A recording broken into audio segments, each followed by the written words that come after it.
Hi everyone, this is Jennifer Poole here with you. I'm the head of client acquisition here at Publicize, a digital PR company focused on PR for growth for startups and scale-ups worldwide. Welcome to the Hexnode Partner Summit 2021, where I will soon be telling you all a bit about building your company's narrative, communicating effectively with your target audience, and maximizing your company's visibility to support a client acquisition strategy. Alright, so let's start off with part one, building your narrative. I'm not sure if you guys have ever seen this, the Golden Circle. It was made really famous in a TED Talk a couple of years ago. It's a classic, and I think it's definitely something that I would want to cover because in terms of building your narrative, I have personally found this tool extremely useful. Basically, to summarize, it states that normally how corporations communicate is they'll talk about what they do, they talk about how they do it, and then they suggest that you buy their product or service. But actually, when it comes to building your company's narrative, starting from the center, starting from the why do you do what you do? What is the purpose of your organization? And basically, why should anyone care? When you start your communications with the why, then you go to the how you do it, then you go to the actual thing that you do. It's an extremely effective way of communicating, and I would suggest if you're not familiar with this TED Talk, go ahead, search for it, the Golden Circle, and with this little piece of advice, I would say you're instantly going to start off by communicating about your company's narrative a bit better. So, moving into the next slides with some fast facts around storytelling. After you're able to get your company's inside, your why you exist, then you have to start to think about communicating your brand and your company narrative through methodologies of storytelling. Some quick facts about storytelling to get into it a little bit. So storytelling is not an exact science. There's definitely an art form to it. And storytelling is all about relating to your audience and making sure that they see you as a credible source to be delivering this information. At Publicize, we do have a lot of people who come to us with ideas, and we have to tell them, like, look, an idea is great and all, but an idea in and of itself is not a story. The fact that your company exists is also not a story. There are millions of companies that exist, and if you don't have that differentiating factor of why you're different and why someone should care, just the fact that you exist is definitely not a story. PR is a vehicle to drive your story once it is formed. PR is not something that can work magic and just invent a story out of midair. You have to have the story and then use PR as a tool to get your story exposure. Advertising a story costs a lot of money. This is something that it seems that everybody knows, but once they start to really look into what that means, they're surprised. So especially for all of you who are just starting off your companies, definitely have that in mind, that advertising your story is going to cost money. And spreading a story, especially spreading it properly, demands a lot of time and attention and effort. And to leave off on this, storytelling is everywhere. There are so many different places where you'll be able to see stories being told and platforms that you will be able to tell your stories on as well. So moving into part two, talking about communicating effectively. So once you have your narrative down, once you understand who you are, how you stand out from your competition, and why anyone should care about your company, you as a founder, your product, it's all about communicating effectively, and this could be a little bit more of a checklist that you can use to ensure that you're communicating in a way that is properly received. So the first thing is thinking about who is my audience? Who are you communicating towards? Are you communicating to the general public with little to no knowledge on the topic that your company is involved in, or are you speaking to a more niche-informed public with background and context? These two things are going to be very key in the way that you communicate your message. Are you talking to an indirect target audience? Are you talking to influencers? Are you looking for shares? Are you looking for tweets? Or are you looking for another form of an indirect audience to see your message? On the opposite, are you looking to directly communicate with a very specific audience, maybe your potential users, potential buyers, subscribers, investors, so on? Understanding who is your audience and making sure that you adapt your message for your audience is key. And then we can go into thinking about what exactly is my message. Is the message's objective education? For example, are you looking to clarify a misunderstanding about your product? Does it illuminate a new piece of knowledge or information that could make a buyer more interested in purchasing your product or service? Is it just interesting, surprising, relevant, impactful? Is it something people are just entertained by hearing? Or does it maybe include a powerful antidote? Maybe is it a piece of data, an impressive statistic, a case study? These are things that you definitely need to have in mind when you are crafting your actual delivery of the information. Now, another thing that we talk to our clients about at Publicize is making your announcement newsworthy. The fact that you exist in and of itself is probably not news. So what you have to consider are certain factors that can make certain announcements, messages, communications truly newsworthy. And these can consist of factors around timing, significance of the information, proximity to other key events, or key pieces of information at the time, or maybe it's more of the human side of it. Maybe it's an appeal to emotion. There are many things that could make a piece of content or a message newsworthy, and these are some of the most popular. What do I want people to do with my story? This is also something that you definitely have to consider. Do you want people to go to your website and subscribe to a newsletter? Do you want them to buy a product? Do you want them to share this message? Or do you want them to go to you and consult on these topics? These are a couple of options that people can have, reactions that people can have with your information. So aside from understanding who is your audience, what's the objective of the message, what makes it newsworthy, you also want to consider what are people going to actually do with this information. We're going to get back to this in part 4, so keep a memory of that.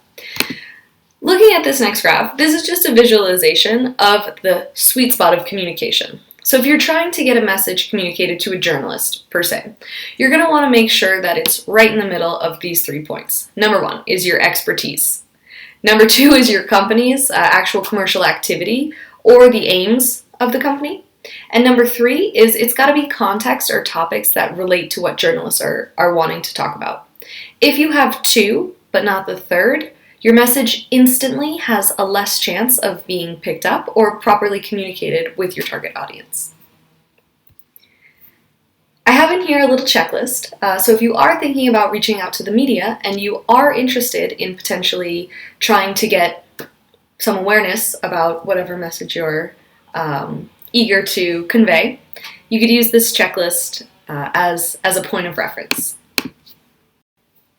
So let's get into the checklist. Number 1, an elevator pitch. I'm sure that by this point, after you guys have already build your narrative and you're looking at communicating effectively, you definitely have your elevator pitch at this point. So what we can do is make sure that we clearly identify the target audience and their jobs to be done. We clearly identify the broader problems to fix in the industry and we address these. And we are able to make sure that we position our product or our company within our elevator pitch as the ultimate solution to this bigger problem. We want to also include some main pitch points. So what's your company's philosophy? This is going back to the idea of the golden circle and into the center of the why you exist. The what does your company do? Obviously, why you exist has to correlate with what you actually do. And we want to start to think about ambitious goals. People love to hear about ambitious goals. They love to see a vision and they love to see companies that are following a vision. So this is also something interesting to include within your pitches. Continuing this checklist, we want to make sure that we include any powerful antidotes or key data points to make sure that we support our pitch.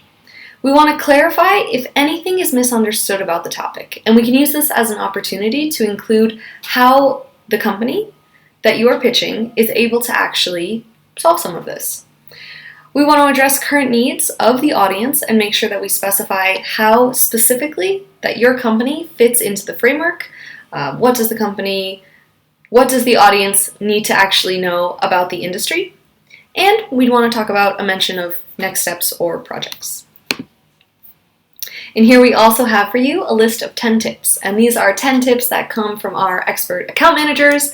And these we're putting in as a sneak peek just for you. So number 1, you can only control what you say. Focus on that. That's definitely something we would put as number 1, is focus on what you can control and make sure that the message you're putting out is exactly crafted in the way that you would like it.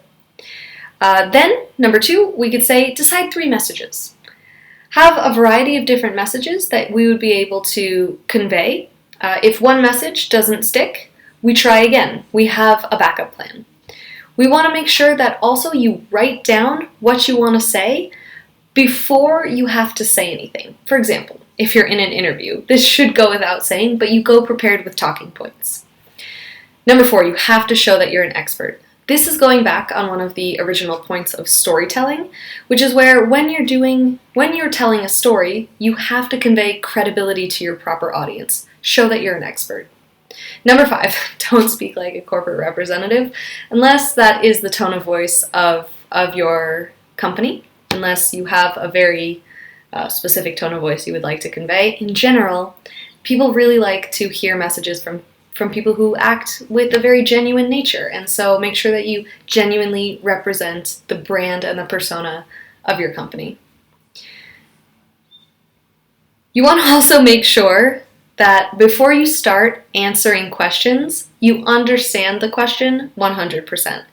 We've all been in this situation, either when a question was asked to us and we didn't quite understand and we replied in the best way possible, or someone answered a question of ours and they didn't quite answer it in the way that we intended.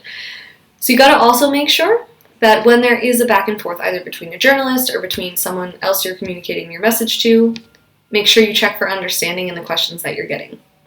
Make sure you avoid jargon. Something that I like to tell to our clients is get rid of the word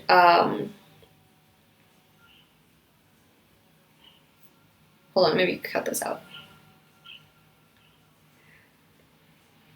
Get rid of the word disruptive, get rid of the word innovative. These are words that are used over and over and over, and they're actually beginning to lose a little bit of meaning. If you say that you're going to disrupt some industry, especially like journalists, they have heard it time and time again. Make sure you don't use jargon, and make sure that you, again, communicate in a very genuine and authentic way. You can keep it to the point. Obviously, we don't want to ramble, and this is something to make sure you keep in mind for all of your communications. Another thing is, if you don't know, maybe don't say it. There is definitely appropriate moments. There are definitely appropriate moments where you can say, I don't know. And you have to remember that journalists are human. Make sure you keep that human touch with all of your communications. So these are some tactics, these are some checklists that you can use when you're trying to communicate effectively, whether it's reaching out to journalists, whether it's communicating within your own newsletter, whether it's communicating to just a couple of your team members. Make sure you know your audience, make sure you build credibility, and make sure you really reference that theme of the company narrative that you've built from our point 1. So now moving into part 3, which is maximizing visibility. All right, to give you a little bit of a background, at Publicize we work in PR for growth, and let's talk a little bit about what that means. I start here with a quote. 100 million businesses are launched annually according to GEM Global Report. Now more than ever, many are grabbing for few media opportunities. I mean, this is crazy. 100 million businesses are launched annually, and you have to imagine everyone is fighting for that same space to communicate their message. So, having a look at traditional versus startup PR. In traditional PR, we can think about companies like Apple or Nike, companies who are massive and they have the credibility and they're household names. So when they have an announcement, if Apple's going to launch a new iPhone, for example, everyone is going to know about it. However, for startup PR, they don't have that credibility, they don't have that industry relevance, they don't have that share of voice. And so doing PR has to come from a very different angle. Doing startup PR, you have to focus on building the foundation, building the why, communicating really the value proposition of the company. And this kind of leads to the next point, which is exposure for the sake of exposure. Too often we find that startups are just almost obsessed with getting exposure on certain publications, but they don't think about the reason behind it. What is the real reason for your message? Something that we covered in point 1 and point 2. What is the message you're trying to communicate? Who is your audience? And from there, only then can you actually understand where to do outreach to. So in PR for Growth, we have both of those points in mind. Startup PR, you have to require a lot more of a foundational stage to communicate your message. And exposure for the sake of exposure, no, we don't do that in PR for Growth. We make sure that every communication we have helps you to reach your key objective of the different messages. In here we have an example. How does PR for Growth look? So let's say you and your organization want to secure funding. You want to secure funding for your company. So in order to do that, you have to, let's say, build credibility and establish social proof. This can be achieved through thought leadership, professional reviews, and industry awards. Now we have a reason for any of the communications that we do.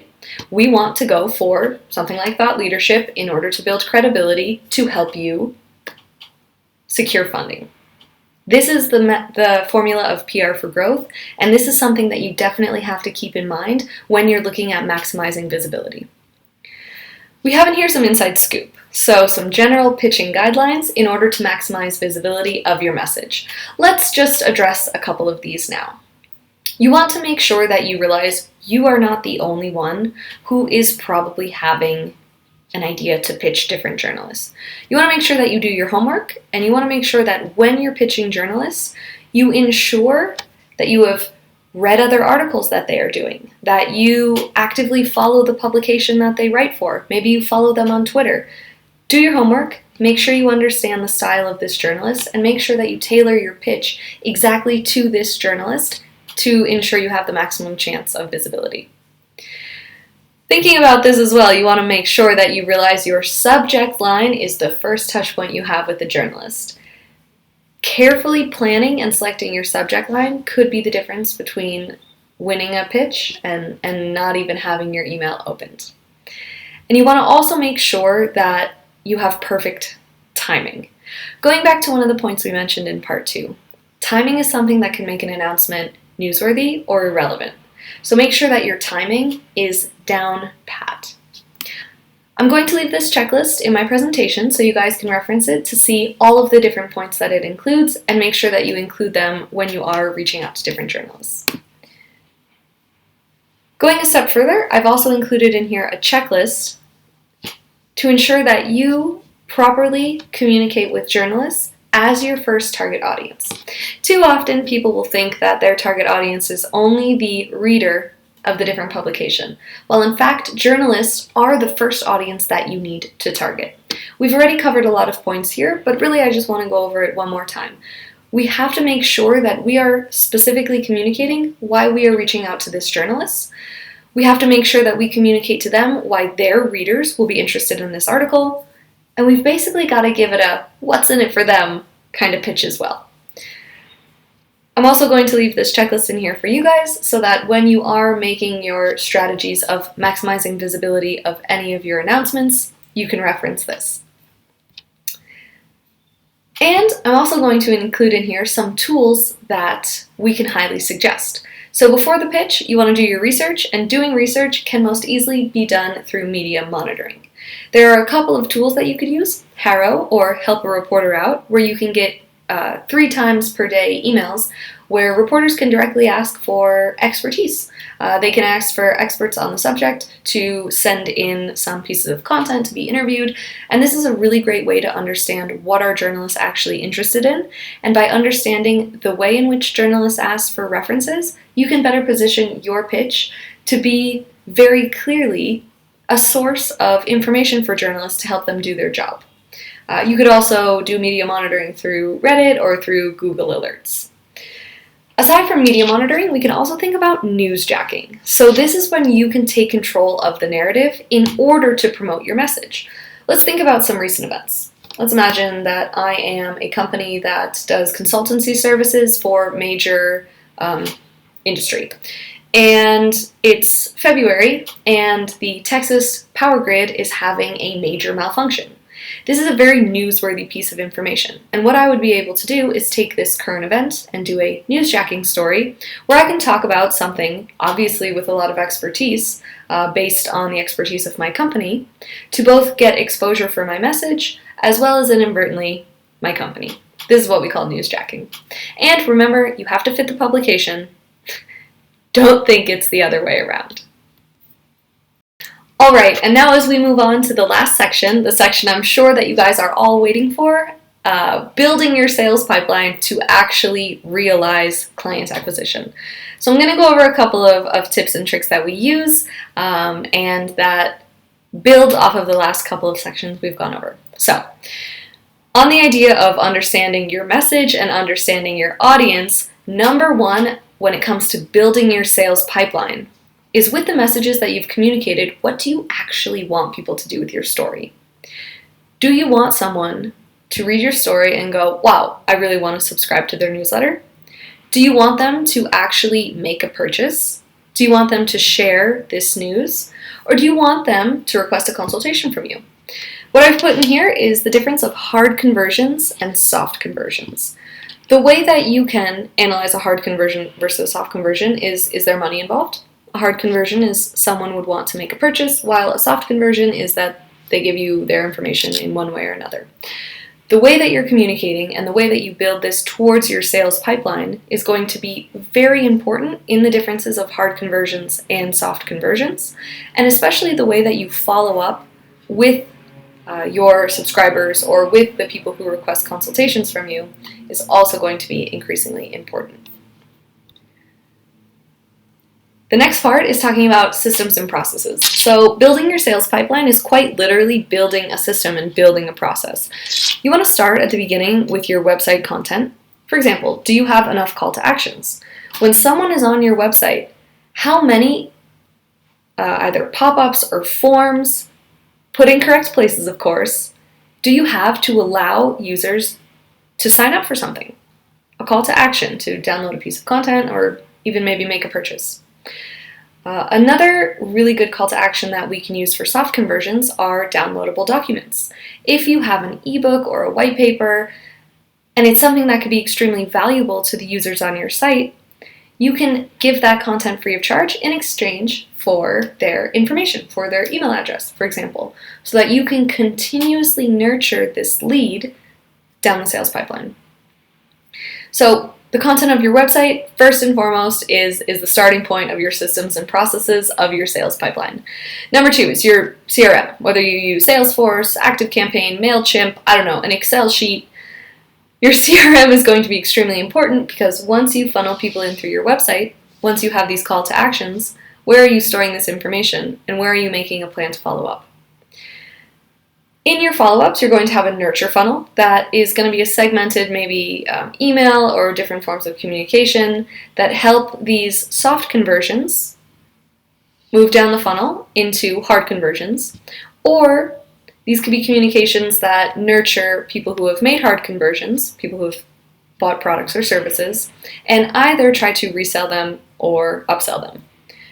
And finally, you can look into pre-sales qualifications. These are something that can often be placed in your CRM, and there's a bunch of different pre-sales qualification acronyms that you could use. You have BANT, MEDDIC, FAINT, there's dozens of them. BANT is one that's originally very famous. It was created decades ago, and what it stands for is budget, authority, need, and timing. There is some debate whether BANT is the most accurate form or if it's MEDDIC. There's one called NOTE. There's dozens of them, but BANT is very, very simple and easy to understand.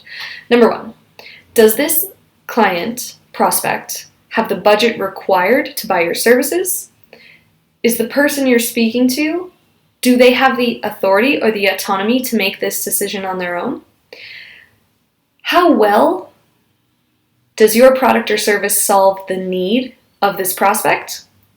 And is there timing in order to make this purchase decision soon, or is it a good amount of time that they're looking for? Are they looking to purchase now, or are they just inquiring for later? So these sort of pre-sales qualifiers are very good in terms of building your system and your process for your sales pipeline. Okay, in here, guys, these are some of my key sales principles. These are ones that I personally use and that I use with my team. Something that I can't stress enough: when you are selling, you are not just selling a service or a product.